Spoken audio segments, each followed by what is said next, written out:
ನಾನ್ ಹೆದರ್ಕೊಳ್ಳೋ ಮಗಳೇ ಅಲ್ಲ. ಸಮೀರ್ ಮಾಡ್ತಿರುವಂತ ಕಂಟೆಂಟ್ ನಾನೇನಾದ್ರೂ ಮಾಡ್ತಿದ್ರೆ ಸೌಜನ್ಯ ರೇಪ್ ಕೇಸ್ ನ ಹಿಸ್ಟ್ರಿ ಎಲ್ರಿಗೂ ಈಗ ರೀಚ್ ಆಗಿದೆ. ಸೌಜನ್ಯ ಪ್ರಕರಣದಲ್ಲಿ ಯಾರೆಲ್ಲ ಇನ್ವಾಲ್ವ್ ಆಗಿದ್ರು ಅವರಿಗೆ ಭಯ ಶುರು ಆಗಿದೆ. ಆ ಯೂಟ್ಯೂಬರ್ ಕಂಟೆಂಟ್ ಕ್ರಿಯೇಟರ್ ನ ಹೆಸರು ಸಮೀರ್. ಅದಕ್ಕೆ ಈ ಜಾತಿ ಧರ್ಮ ಕೋಮುಗಲಭೆಯ ಬಿರುಗಾಳಿ ಎದ್ದಿರೋದು. ಆದ್ರೆ ವಿಡಿಯೋನಲ್ಲಿರೋ ವಿಷಯವನ್ನ ಯಾವ ರೀತಿ ಡೈವರ್ಟ್ ಮಾಡ್ತಿದ್ದಾರೆ ಅಂದ್ರೆ ಹಿಂದೂ ಮುಸ್ಲಿಂ ಕನೆಕ್ಟ್ ಮಾಡ್ಬಿಟ್ಟು ಕೋಮುಗಲಭೆಯನ್ನ ಶುರು ಮಾಡ್ತಿದ್ದಾರೆ. ಎಲ್ಲರಿಗೂ ನಮಸ್ಕಾರ, ನಾನು ನಿಮ್ಮ ಸೋನುದಿ ಸಂಚಾರಿ. ತುಂಬಾ ಜನ ಕೇಳ್ತಾ ಇದ್ರು, ಯಾಕೆ ಸೋನು ಏನು ಮಾತಾಡ್ತಾ ಇಲ್ಲ, ಜಸ್ಟಿಸ್ ಫಾರ್ ಸೌಜನ್ಯ ಅಂತ ಹೇಳ್ತಿಲ್ಲ, ಯೂಟ್ಯೂಬ್ ಅಲ್ಲಿ ನಾನು ವಿಡಿಯೋಗಳು ಹಾಕ್ತಿಲ್ಲ, ಆದ್ರೆ ಫೇಸ್ಬುಕ್ ಅಲ್ಲಿ ಆಕ್ಟಿವ್ ಆಗಿದ್ದೀನಿ. ಪ್ರತಿಯೊಂದು ಸೌಜನ್ಯನಿಗೆ ಸಂಬಂಧಪಟ್ಟಂತೆ ಏನೇ ತುಂಬಾ ದೊಡ್ಡ ಹೋರಾಟಗಾರರು ಏನ್ ಮಾತಾಡ್ತಿದ್ದಾರೆ ಆ ಎಲ್ಲ ವಿಷಯಗಳನ್ನ ಆದಷ್ಟು ಜನಕ್ಕೆ ರೀಚ್ ಆಗ್ಲಿ ಅಂತ ಹಾಕ್ತಾ ಇದ್ದೀನಿ. ಇವಾಗ ಇಲ್ಲಿ ಮತ್ತೊಂದು ವಿಚಾರ ಬರುತ್ತೆ, ಸೌಜನ್ಯ ಮಾತ್ರನಾ ಅಂತ. ಇಲ್ಲ, ನಾನು ಹೇಗೆ ಯೋಚನೆ ಮಾಡ್ತೀನಿ ಅಂದ್ರೆ ಬರೀ ಸೌಜನ್ಯ ಒಂದು ಹುಡುಗಿ ಕತೆ ಅಲ್ಲ ಇದು. ಎಲ್ಲೆಲ್ಲ ಈ ರೀತಿ ರೇಪ್ಗಳಾಗ್ತಾ ಇದೆ, ಮರ್ಡರ್ ಆಗ್ತಾ ಇದೆ, ಅನ್ಯಾಯಗಳು ನಡೀತಾ ಇದೆ, ಮೋಸಗಳು ನಡೀತಾ ಇದೆ. ಸೊ ಇದಕ್ಕೆಲ್ಲ ಒಂದು ಕಠಿಣ ಏನಾದ್ರೂ ಒಂದು ಕ್ರಮ ಬರಬೇಕು. ಇಲ್ಲ ಅಂದ್ರೆ ಏನಾಗುತ್ತೆ, ದುಡ್ಡಿರೋರಿಗೆ ಒಂದು ಸಮಾಜ ಆಗ್ಬಿಟ್ಟಿದೆ, ದುಡ್ಡು ಇಲ್ದಿರೋರು ಅವರ ಲೈಫ್ ಬಗ್ಗೆ ಅವ್ರಿಗೆ ಗ್ಯಾರಂಟಿನೇ ಇರಲ್ಲ. ಅವರ ಲೈಫಲ್ಲಿ ಅವರು ಈ ರೀತಿ ಘಟನೆಗಳಾದಾಗ ಮಾತಾಡಕ್ಕೆ ಆಗ್ದೇನೆ ಮೂಲೆ ಗುಂಪಾಗ್ತಾರೆ, ಇಲ್ಲ ಹೆದರ್ಕೊಂಡು ಬದುಕ್ತಾರೆ. ಸೌಜನ್ಯ ಪ್ರಕರಣ ಆಗಿದೆ, ಎಲ್ಲರಿಗೂ ಗೊತ್ತಾಗಿದೆ ಕೊಲೆ ಆಗಿದೆ ಅಂತ. ಆಮೇಲೆ ಯಾರನ್ನೋ ಆರೋಪಿ ಅಂತ ಹೇಳಿದ್ದಾರೆ, ಆಮೇಲೆ ಮತ್ತೆ ಅವರಲ್ಲ ಆರೋಪಿ ಅಂತಾನು ಹೇಳಿದ್ದಾರೆ. ಹಾಗಾದ್ರೆ ಯಾರು ಆರೋಪಿಗಳು ಅಂತ. ಸೊ ಯಾರು ಆರೋಪಿ ಇದ್ದಾರೆ ಅವರಿಗೆ ಶಿಕ್ಷೆ ಆಗ್ಬೇಕು. ಸೊ ಆ ಕಾರಣದಿಂದ ಈ ಒಂದು ವಿಷಯ ಇನ್ನೂ ಜೀವಂತವಾಗಿದೆ, ಯಾಕಂದ್ರೆ ಇದಕ್ಕೆ ಇನ್ನೂ ನ್ಯಾಯ ಸಿಗ್ಲಿಲ್ಲ. ಸೌಜನ್ಯ ರೇಪ್ ಕೇಸ್ ನ ಹಿಸ್ಟ್ರಿ ಎಲ್ರಿಗೂ ಈಗ ರೀಚ್ ಆಗಿದೆ. ಇಂಥ ಘಟನೆಗಳು ಮತ್ತೆ ನಡಿಬಾರ್ದು, ಇದಕ್ಕೆ ಕಠಿಣ ಶಿಕ್ಷೆ ಆಗ್ಬೇಕು.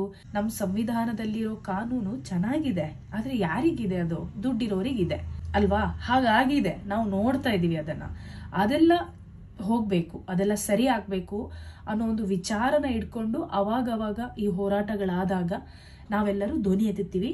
ಇನ್ನು ಸಮೀರ್ ದೂತ ಅನ್ನೋ ಯೂಟ್ಯೂಬ್ ಚಾನಲ್ ಅಲ್ಲಿ ಎಷ್ಟು ಸಿಂಪಲ್ ಆಗಿ ಸಖತ್ತಾಗಿ ಎಲ್ಲರಿಗೂ ಅರ್ಥ ಆಗೋ ತರ ಹೇಳಿದ್ದಾರೆ.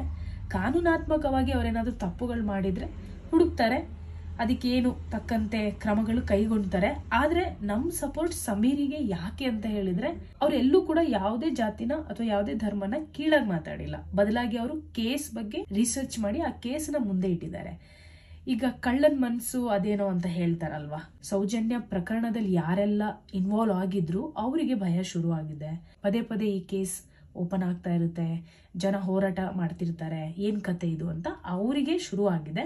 ಹಾಗಾಗಿ ಅವರು ಈ ವಿಚಾರವನ್ನ ಬೇಗ ಮುಗಿಸ್ಬೇಕು, ಸೋಷಿಯಲ್ ಮೀಡಿಯಾದಿಂದ ಇದು ಹೋಗ್ಬೇಕು, ಇಲ್ಲ ನಮ್ಮಂತ ಎಲ್ಲ ಯೂಟ್ಯೂಬರ್ಸ್ಗಳಿಗೆ ಬೆದರಿಕೆ ಹಾಕಿ ಹೆದರ್ಸ್ಬಿಟ್ಟು ಸುಮ್ಮನೆ ಕೂರಿಸ್ಬೇಕು. ಸೊ ಹೀಗೆಲ್ಲ ಏನೇನೋ ಮಾಡ್ತಿರ್ತಾರೆ. ಬಟ್ ಸತ್ಯ ಯಾವತ್ತೂ ಹೊರಗೆ ಬರಲೇಬೇಕು. ಅದು ಒಬ್ರಲ್ಲ ಒಬ್ರು ಆ ಕೆಲಸ ಮಾಡೇ ಮಾಡ್ತಾರೆ. ಇನ್ನು ನನ್ನ ವಿಚಾರಕ್ಕೆ ನೀವೇನಾದ್ರೂ ಬಂದ್ರೆ, ನಾನು ಹೆದರ್ಕೊಳ್ಳೋ ಮಗಳೇ ಅಲ್ಲ. ತಪ್ಪುನ ತಪ್ಪು ಅಂತಾನೆ ಹೇಳೋದು.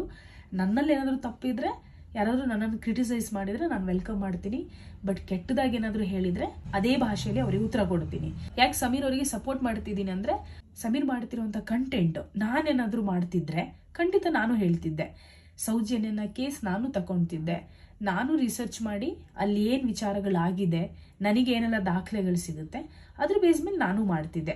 ಮತ್ತೆ ಇದು ಬರೀ ಸೌಜನ್ಯನ್ ಕತೆ ಅಲ್ಲ, ಯಾವುದೇ ಕೇಸ್ ತಗೊಂಡ್ರು, ಯಾವುದೇ ಪ್ರಕರಣ ತಗೊಂಡ್ರು ಇದೇ ರೀತಿಯಲ್ಲಿ ಹೋಗ್ಬೇಕಾಗುತ್ತೆ. ಯಾಕೆ ಇದನ್ನ ಹೇಳ್ತಾ ಇದ್ದೀನಿ ಅಂದ್ರೆ, ಇಲ್ಲಿ ಆ ಯೂಟ್ಯೂಬರ್ ಕಂಟೆಂಟ್ ಕ್ರಿಯೇಟರ್ ನ ಹೆಸರು ಸಮೀರ್. ಅದಕ್ಕೆ ಈ ಜಾತಿ ಧರ್ಮ ಕೋಮುಗಲಭೆಯ ಬಿರುಗಾಳಿ ಎದ್ದಿರೋದು. ಅದೇ ಕಂಟೆಂಟ್ ನಾನ್ ಮಾಡ್ತಾ ಇದ್ರು, ಇದೇ ಬಿರುಗಾಳಿ ನಾನು ನೋಡ್ಬೇಕಾಗಿತ್ತು. ಇಲ್ಲಿ ವಿಷಯ ಇರೋದೇನಂದ್ರೆ, ನ್ಯಾಯ ಸಿಗ್ಲಿಲ್ಲ, ಆಯ್ತು ಸಂತೋಷ್ ಅಪರಾಧಿ ಅಲ್ಲ ಅಂತ ಹೇಳಿ ಕೋರ್ಟ್ ಅವರನ್ನ ಬಿಡುಗಡೆ ಮಾಡಿದೆ. ಹಾಗಾದ್ರೆ ಅಪರಾಧಿ ಯಾರು ಅಂತ ಆ ವಿಡಿಯೋನಲ್ಲಿ ಇರೋ ವಿಷಯ ಎಲ್ಲರಿಗೂ ಗೊತ್ತಾಗ್ತಾ ಇದೆ. ಆ ಹುಡುಗಿಗೆ ಅನ್ಯಾಯ ಆಗಿದೆ, ಇನ್ಯಾರಿಗೂ ಆಗ್ಬಾರ್ದು, ನ್ಯಾಯ ಸಿಗ್ಬೇಕು, ಕಠಿಣವಾದ ವ್ಯವಸ್ಥೆ ಇರ್ಬೇಕು. ಆದ್ರೆ ವಿಡಿಯೋನಲ್ಲಿರೋ ವಿಷಯವನ್ನ ಯಾವ ರೀತಿ ಡೈವರ್ಟ್ ಮಾಡ್ತಿದ್ದಾರೆ ಅಂದ್ರೆ ಹಿಂದೂ ಮುಸ್ಲಿಂ ಕನೆಕ್ಟ್ ಮಾಡ್ಬಿಟ್ಟು ಕೋಮುಗಲಭೆಯನ್ನ ಶುರು ಮಾಡ್ತಿದ್ದಾರೆ. ಇದು ಪ್ರಾಬ್ಲಮ್. ನನ್ನ Facebook profile link video description ಅಲ್ಲಿ ಹಾಕಿರ್ತೀನಿ, ಪ್ಲೀಸ್ ಫಾಲೋ ಮಾಡಿ ಇಟ್ಕೊಂಡಿರಿ. ಯಾಕಂದ್ರೆ ಅಲ್ಲಿ ನಾನು ಎಲ್ಲ ಅಪ್ಡೇಟ್ಸ್ ಹಾಕ್ತಾ ಇರ್ತೀನಿ.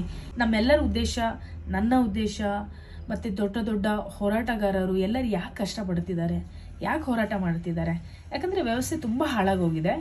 ಯಾರ ಹತ್ರ ದುಡ್ಡು ಇದೆಯೋ ಅವರು ವ್ಯವಸ್ಥೆಯನ್ನ ನಡೆಸ್ತಾ ಇದ್ದಾರೆ. ಹಾಗಾದ್ರೆ ಪ್ರಜಾಪ್ರಭುತ್ವಕ್ಕೆ ಬೆಲೆ ಎಲ್ಲಿದೆ? ಸಂವಿಧಾನ ಯಾಕೆ ಬೇಕು ನಮಗೆ ಅಲ್ವಾ? ಇದು ಹೀಗೆ ಮುಂದುವರಿತಾ ಇದ್ರೆ ಮತ್ತೆ ಬೇರೆ ರೀತಿ ನಾವು ಸಮಾಜವನ್ನ ನೋಡ್ಬೇಕಾಗುತ್ತೆ. ಸೊ ನನ್ನ ಧ್ವನಿ ಬರೀ ಈ ಒಂದು ಪ್ರಕರಣಕ್ಕಲ್ಲ. ಕೊನೆಯದಾಗಿ ಇಷ್ಟೇ ಹೇಳಕ್ ಇಷ್ಟಪಡೋದು, ಜಸ್ಟಿಸ್ ಫಾರ್ ಸೌಜನ್ಯ. ಜೊತೆಗೆ ಈ ಕೆಟ್ಟ ವ್ಯವಸ್ಥೆ ಏನಿದೆ ಬರೀ ದುಡ್ಡಿರೋರಿಗೋಸ್ಕರ ಏನಿವಾಗ ಶುರು ಆಗಿದೆ ಅದು ನಿಲ್ಬೇಕು. ಕಾನೂನು ಎಲ್ಲರಿಗೂ ಒಂದೇ ರೀತಿಯಲ್ಲಿರ್ಬೇಕು. ಮತ್ತೆ ಈ ವಿಚಾರಕ್ಕೆ ಸಂಬಂಧಪಟ್ಟಂತೆ ನಾವು ಡೈರೆಕ್ಟ್ ಫೇಸ್ಬುಕ್ ಪೇಜ್ ಅಲ್ಲಿ ಅಥವಾ ನನ್ನ ಫೇಸ್ಬುಕ್ ಪ್ರೊಫೈಲ್ ಅಲ್ಲಿ ನಾನು ನಿಮಗೆ ಅಲ್ಲಿ ಸಿಗ್ತೀನಿ. ಕೊನೆ ಮಾತು ನೋಡ್ಕೊಂಡು ಎಲ್ಲರೂ ನ್ಯಾಯಕ್ಕೋಸ್ಕರ ಕೈ ಜೋಡಿಸಿ.